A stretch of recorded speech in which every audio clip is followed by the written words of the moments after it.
Hello, viewers of Wasteland TV. We are here with Alex, Christopher Preiman. What do you guys do? we're science fiction writers. We're here at the California Republic Comic-Con selling our first book, What book is it? the Amaranth Chronicles, Deviant Rising. Okay, what does it look like? It looks like this. Oh, wow. It's a book. It is a book. It's also an e-book and a professional... Good. Ebook. Most people forgot what books really are. Exactly. And we have a professionally performed audiobook as well. Who performs it? Emily Smith. She's a new and upcoming performer, and she's done an excellent job with it. So what is the story of your book? So we're couching it as a cyberpunk meets space western.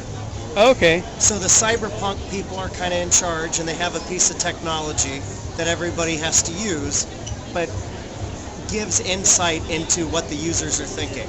And then the space cowboys on the edge of space don't want that technology pushed on them.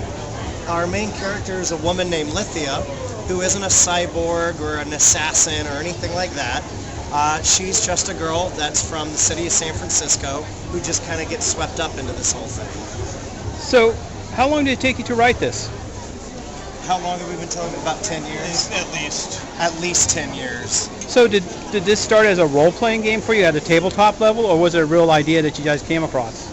So he had an idea for this sort of thing. Oh, must have been 2008, somewhere in there. And he comes to me asking me to help him with the villain of the piece. And I sat down and I took a look at what he had, and I took a look at what was going on. I was like, I can help you with this. And I just kind of came onto the project, and my role continued to expand until I, was at least half of the writing team. It became a collaboration. It became a collaboration at that point. Instead of editing. Yeah, exactly. So, like I said, did it start as a tabletop game idea? Did it start as a... That's definitely the angle you came from it. I came from it from a tabletop angle, from a gaming angle. Alex actually came to this originally from a graphic novel angle. Although early on we realized that the resources and the know-how just were not there at that point to make it work that way. And we shifted over towards prose. And we kept working on that, and we do want to eventually put out a graphic novel and all the other fun stuff. But right now we've got a book that is, we at least think, really solid and enjoyable.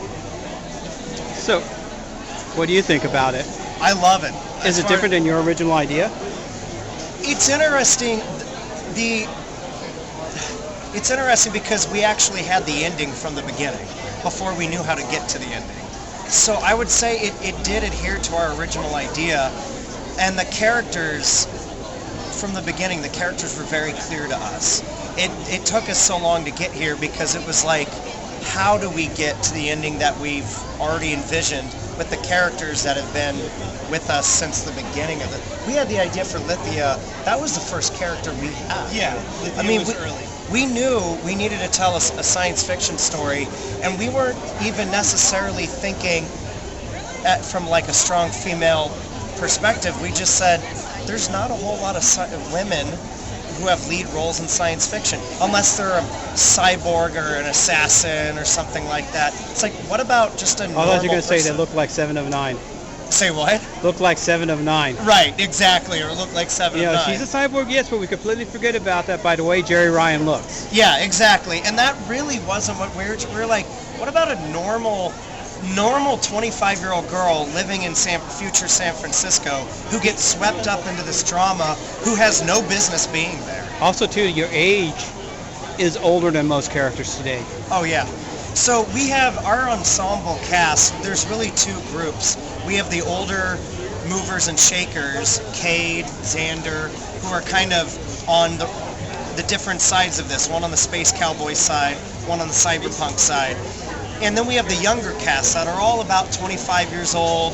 They're just getting deeper into the world, and that's kind of the age range that we thought to have. Like, we have a couple teenagers. Lithia has a younger brother who she's trying to protect through the story. So is this an enclosed story where you don't need to read any other books after, or does it continue? So right now it is a self-contained story. It is fully self-contained. Me personally, I would like a minimum a trilogy. And we're about to release a couple short stories for free on our website that are just kind of things in the background and the backstory, things just kind of happening in the same universe. But right now, it is a self-contained story. Would you like to add anything to it before we sign off? Well, I don't know. I mean, it's... The only thing I can say about the Amaranth Chronicles is that it was definitely a work of passion. It was something we felt very strongly about very early on.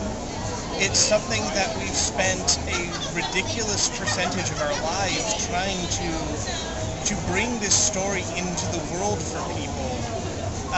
For me, it's a love letter to Saturday morning cartoons and Star Trek and Deus Ex and Shadowrun. It's everything he knows nothing about. Yeah. There you go. It's a love letter to all this stuff that was there when I was growing up that shaped the glorious, feckless nerd that I am today.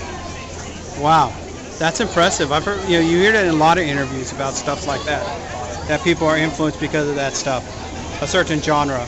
Oh yeah. Science fiction spoke to both of our souls very early on. But we'll end it here because people have walked by your table and I've kind of kept you a little too long. Okay, cool. So, thank you. Thanks for the interview. When I look all around, I can't believe the things I found. Now I need to find my way.